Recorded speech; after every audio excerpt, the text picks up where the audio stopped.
नमस्कार दोस्तों, स्वागत है आपका हमारे चैनल लॉ बालक में। दोस्तों, आज हम बात करने वाले हैं डबल मर्डर केस के बारे में, जो जाना जाता है आरुषि तलवार केस से।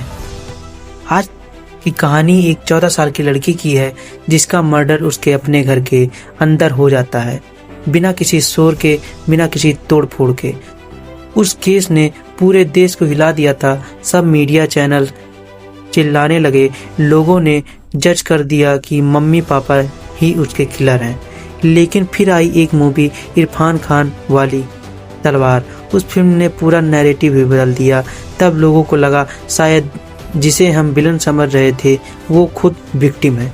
तो चलिए आज हम आपको बताते हैं आरुषि तलवार मर्डर केस की असली कहानी, सिंपल और क्लियर शब्दों में। आरुषि तलवार एक स्कूल गोइंग लड़की थी। वो अपने मम्मी पापा के साथ नोएडा में रहती थी। दोनों पेरेंट डॉक्टर थे, डेंटिस्ट राजेश और नुपुर तलवार। फैमिली एकदम वेल सेटल्ड थी।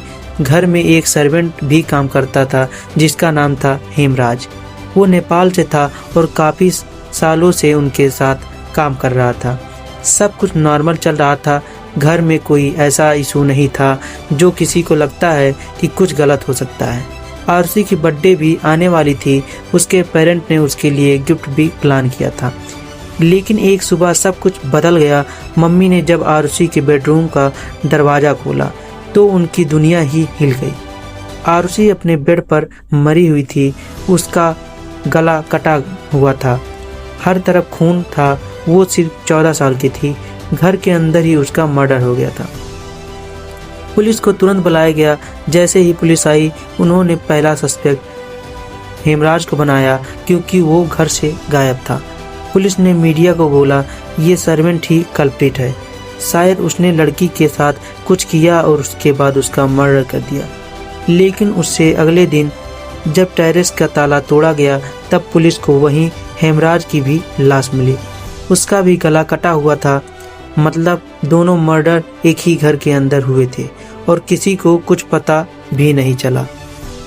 आरुषि तलवार अब कंफ्यूजन और बढ़ गया। अगर सर्वेंट भी मरा हुआ था तो ये मर्डर किसने किया? घर में कोई ज़बरदस्ती घुसा नहीं था, दरवाज़ा अंदर से बंद था, कोई चोरी नहीं किया था और क्राइम सीन इतना क्लीन था कि पुलिस भी कंफ्यूज हो गई। जब उनके पास कोई डायरेक्ट सबूत नहीं था तो उन्होंने एक थ्योरी बनाई। उनका कहना था कि शायद आरुषि और हेमराज के बीच कुछ गलत हो रहा था, जो मम्मी पापा ने देख लिया। गुस्से में दोनों को मार दिया। ये थ्योरी बिना प्रूफ के मीडिया तक पहुंच गई। उसके बाद मीडिया ने पूरा फोकस पेरेंट्स पे डाल दिया। एक 14 साल की लड़की कैरेक्टर पर सवाल उठाने लगे। मीडिया ने टीआरपी के लिए इमोशनल एंगल बनाया, सेंसेशनल हेडलाइंस चलाई। लोगों ने भी पेरेंट को जज करा और सोसाइटी में उनकी इमेज टोटली निगेटिव हो गई। फिर सीबीआई आई। पहली टीम ने कहा कि आरुषि के मम्मी पापा नहीं, बल्कि उनके क्लिनिक में काम करने वाला ही मर्डर किया होगा। उनका नार्को टेस्ट भी हुआ, जिसमें कुछ कन्फेशन आए, लेकिन कोर्ट ने उन कन्फेशन को सबूत नहीं माना, क्योंकि नार्को टेस्ट वैलिड प्रूफ नहीं होता है।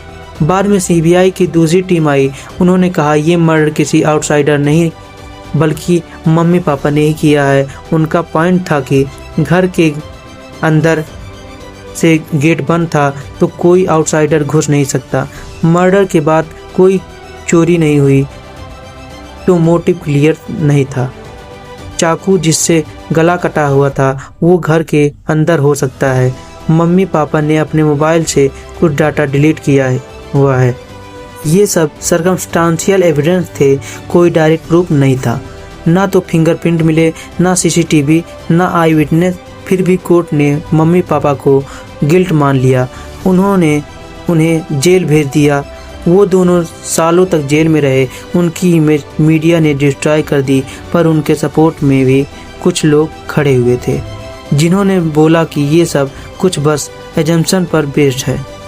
कुछ समय बाद हाई कोर्ट ने इस केस का रिव्यू किया। कोर्ट ने कहा इन्वेस्टिगेशन में बहुत सारी गलतियां हुई हैं, सबूत इनकम्प्लीट हैं, डाउट काफ़ी ज़्यादा है और लॉ कहता है अगर डाउट हो तो एक्यूज को बेनिफिट मिलती है। इस वजह से कोर्ट ने उन्हें क्लीन चिट दे दी। तलवार का पल जेल से छूट गया, लेकिन इस केस का असली किलर आज तक पकड़ा नहीं गया। पुलिस और सीबीआई भी कंफ्यूज थी। केस ऑफिशियली अनसॉल्व्ड है। 2015 में एक फिल्म आई तलवार, जिसमें इरफान खान ने सीबीआई अफसर का रोल किया। उस फिल्म में एक अल्टरनेट वर्जन दिखाया गया जहां इन्वेस्टिगेशन फेल होता है और इनोसेंट लोग गिल्टी बन जाते हैं। लोगों ने तलवार मूवी के बाद इस केस को एक नए नज़रिए से देखना शुरू कर दिया। कुछ लोग कहते हैं कि शायद पेरेंट इनोसेंट हैं, पर अब भी पूरा देश डिवाइड है।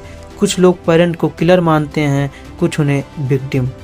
दोस्तों, सोच के देखो, एक बच्ची अपने घर में मारी जाती है, 2 लोग एक ही घर में मर्डर हो जाते हैं और सालों बाद भी किसी को नहीं पता असली किलर कौन था। एक फैमिली का नाम खराब हो गया, एक माँ बाप को जेल जाना पड़ा, एक इनोसेंट सर्वेंट भी चला गया और एक देश, एक सिस्टम बस कंफ्यूजन में रह गया। क्या ये सिस्टम का फेलियर था? ये हम सब ने भी मीडिया सुन के अपने डिसीजन बना लिए थे। तुम्हें क्या लगता है, आरसी तलवार केस में सच क्या था? तलवार मूवी में दिखाया गया है एंगल सही था या नहीं?